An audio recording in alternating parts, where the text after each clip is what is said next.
Oh my God, this is beautiful. I am so happy to be here tonight, and I appreciate this opportunity to tell you a little bit about myself. My name is Michaela. I'm a Jersey Shore girl.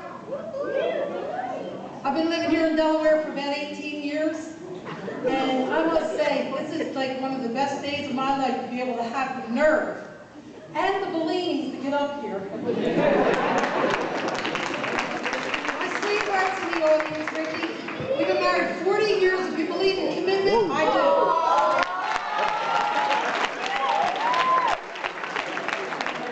Ricky and I were married in 1975. The following year, I graduated from high school with a 1-year-old child, and I had my sex education class. I was top of my class. I was top of the class, and I was always on top of Rick. I am one of 10 children. I am the third oldest. I can go down the list of names because I love doing it. We have Thomas Patrick, Margaret Maria, Michelle Ann, Joseph Michael, Maureen Helen, Kathleen Mary, Regina Dolores, Bernadette Laurie, Barbara Lorraine, and Linda Lee, and we have a little boy named Timmy. We can't find him. My parents apparently believed in the Catholic rhythm method. You know what that is? That's a form of birth control for the Catholic faith. But I believe that my mom was always in rhythm because every year she had a new child.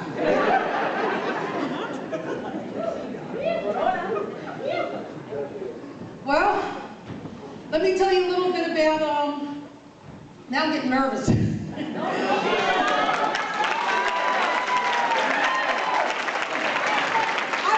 wasn't expecting so many professional comedians here tonight because I have not done this in a while. And I must say, I have to admit, I am my man's whore.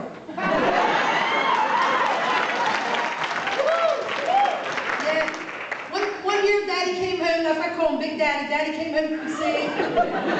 Daddy's a Navy man. He came home from sea, and I teased him so much when he was gone for 6 months at a time. I said, maybe when you come in this time, you should do something a little kinky, like tie me up or something.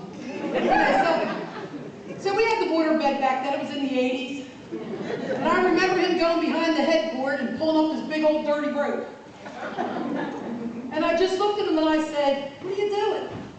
He says, well, you said that you were like a little something kinky. And I said, you cut down my freaking clothesline? You cut my clothesline down? I got more upset about the clothesline being cut down.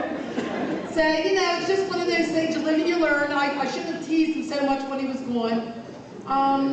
I want to tell you a little about my heritage. This was a part of my act tonight, but I didn't realize we would have so many lovely other ethnic people here. I was going to say, how many Irish are in the house for the big St. Patrick's Day weekend? We're going to have any Irish. When I was growing up as a little girl, my mother used to teach us Irish jigs. And one of them comes to mind to me. I have a couple actually. Here we go. It is, Paddy was an Irishman, Paddy was a thief. Paddy came to my house and stole the hunk of beef. I went to Paddy's house and conked him in the head. And I up with the marrow and I slammed him in the head. And then we got another one. If you're Irish, come into me parlor. There's a welcome there for you. And if you don't, I'm telling you, you're a big devil. If you're Irish, this is the place for you. Now let me tell you a little bit about my father. My mother married a meat cutter, and my God, was he a beautiful man to have 9 women every day to come home to, and 2 sons. There was the 8 daughters, my mother, and the 2 sons. And when my father would come home on food shopping day, he had a load of meat that we would bring in, and he would get it all set up on the counter. My mother would look at him, as Irish as she could be. My mother has an Irish brogue. She's right from Ireland, and she would say, oh, Tommy boy, don't put the meat in the freezer because it's going to be in the oven soon.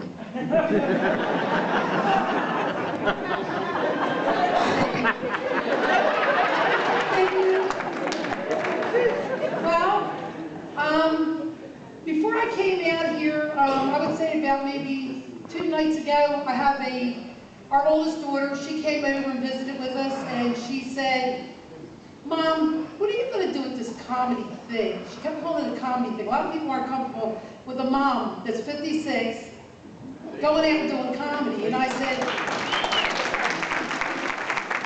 what's your concern, darling? She says, you're not going to talk about Daddy on Viagra, are you? I said, Viagra? Why would you say that? And before I even got a chance to say any more, her father looked over and she says, I'm not on Viagra, honey. I have a prosthesis. And she looked up and she says, Dad, you're not Protestant, you're Catholic. Well, anyway, I hope I pumped you all up tonight because when I get home, I'm going to pump him up. I'm going to pump up my cancer survivor. I love you. I love being here tonight. And thank you so much for this opportunity. I feel good.